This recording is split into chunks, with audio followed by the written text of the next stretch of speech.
Imagine standing at the edge of an ocean, waves crash endlessly, yet beneath, unseen currents reshape the shore.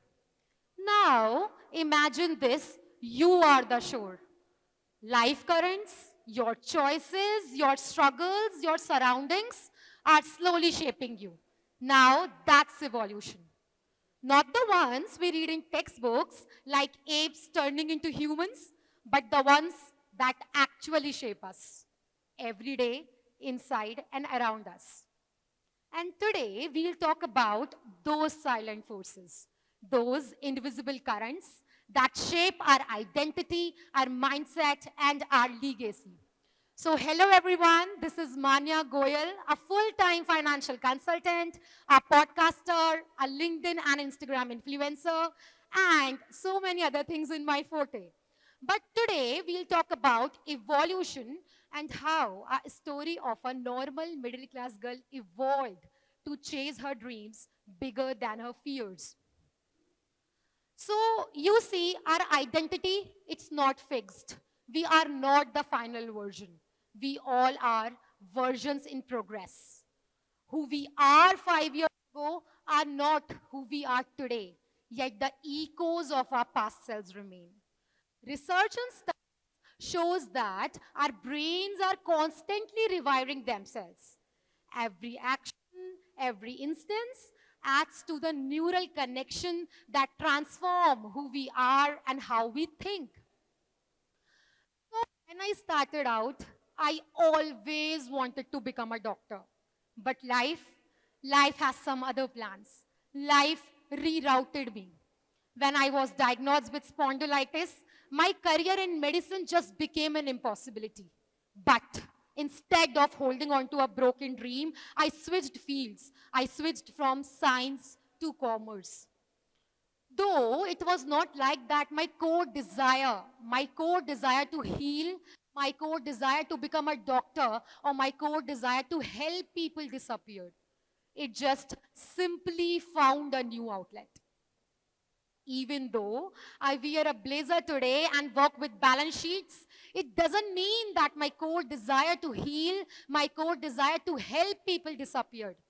The desire, the girl who wanted to make a difference, that it is still here. But these all circumstances, they have adapted to a new circumstances, new environment, new surroundings.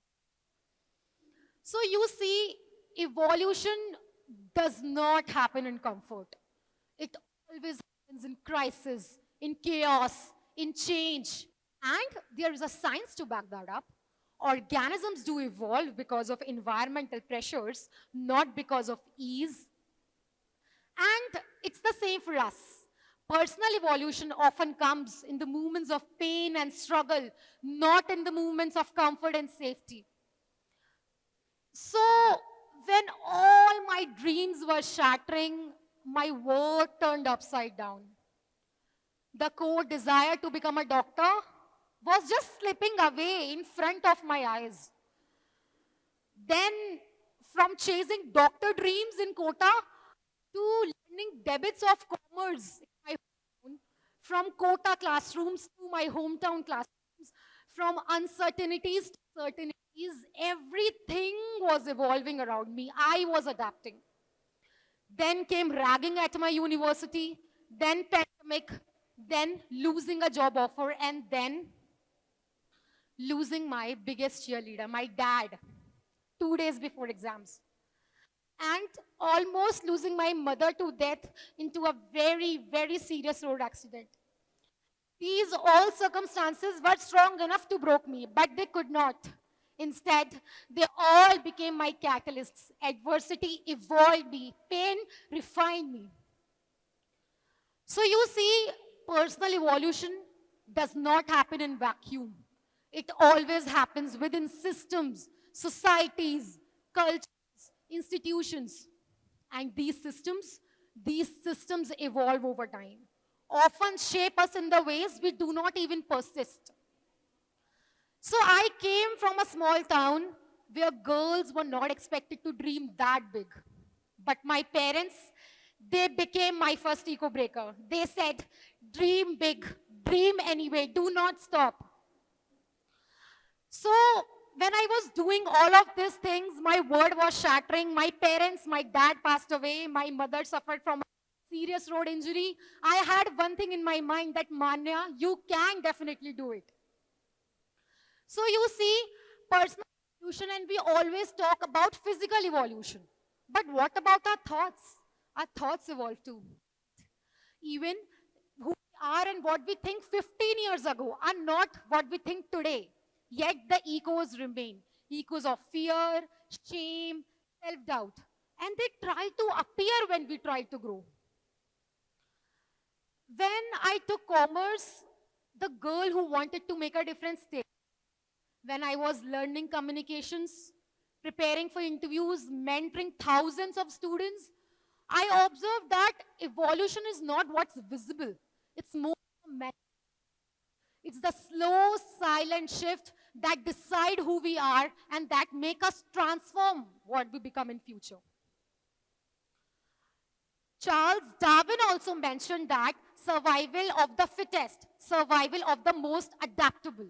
And even if you read Carol Dweck's theory on growth mindset, he mentioned that when we start viewing setbacks as learning opportunities, we will unlock our potential for growth. We are also shaped by the echoes that came before us. Our parents, our lineage, our history, our ancestors. Their echoes shaped us in many thousand ways. My father passed away. He always used to say that, beta, don't stop. Always dream high, dream big. Do not listen to society. When he passed away, his words echoed more louder into my ears. His words, his echo guided me when mine flattered. Research in family systems theory also suggests that our ancestors' theories, our parents' lineage also shape us in millions of ways. They are the main reasons to shape our personality, to shape our traits, our legacy, our mindset. Even if you are not believe that, but still, our love, our strength, our compassion often comes from their struggles. Their life lessons taught us so many important things which help us to make our own path. Sociologists have also claimed that rules and regulations in society decide how we act, what jobs we pursue, what dreams we see. But if we really want to make our own path, we need to defy those old rules. We need to say no to patriarchy, to stereotypes, to limitations, because society can empower us or either restrict us. So you see, my journey did not go as planned. It went exactly as it needed. From failing so many dreams to rising top of my MBA class, earning a 100% full scholarship, landing a job at a top consulting firm, then landing a job at a top client firm.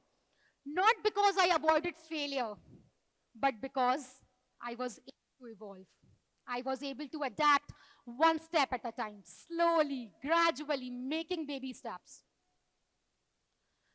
So you see, today I mentor students. Many are afraid like I was. Many are uncertain like I was. And I often tell them that evolution is not about becoming someone else. It's about becoming of more of who you are underneath the noise. It's about embracing those echoes that will shape you for your better future, for your better destination, for better next final destination. So I observe that life, it's not about staying the same every time. It's about constantly learning, evolving, changing, becoming, growing. None of us born to know who we are and what we really want to become in future. But we figure it out slowly, quietly, gradually. We are like that shoreline I spoke of earlier, where waves constantly shape us. Sometimes the hit us gentle, sometimes they hit us really hard, but every wave leaves a mark, and that mark tells a story. A story of growth, a story of resilience, a story of courage, and so many other million stories. So remember, you are not your pain, you are not your failures, you are the way you rise after falling, you are the way that makes things possible when everything felt impossible. Because success is not the real milestone. The tours between success are the real milestone. Years between success are the real milestone. And when I look back, I see a girl who did not have all the answers in life, but she kept moving forward anyway. She cried, she stumbled, she lost the people she loved the most. She changed paths, and none of the family members supported her. But today, she'll stand here delivering a TED talk in front of you all. And trust me, if I can do it, you can definitely do it. Trust me, today, if I'm standing here delivering a TED talk, wearing a mic, it's a wonderful feeling. Few years back, I used to sit in the same audience, listening to numerous of speakers delivering TED talk. The journey from there to here might be a few steps, but the journey is an extensive one. So no matter who you are, no matter what you have been through, you all have the power to evolve, to adapt slowly, quietly, one step at a time. Because evolution is not loud. It's the slow, powerful source of becoming. And evolution is something which make you courage over comfort, growth over grief. So ask yourself, what version of yourself is still waiting to emerge if you stop clinging of who you used to be? Because evolution is not a theory of origin, it's a powerful source of becoming. And becoming, you will find, is the most powerful thing you can ever do it for yourselves. Thank you.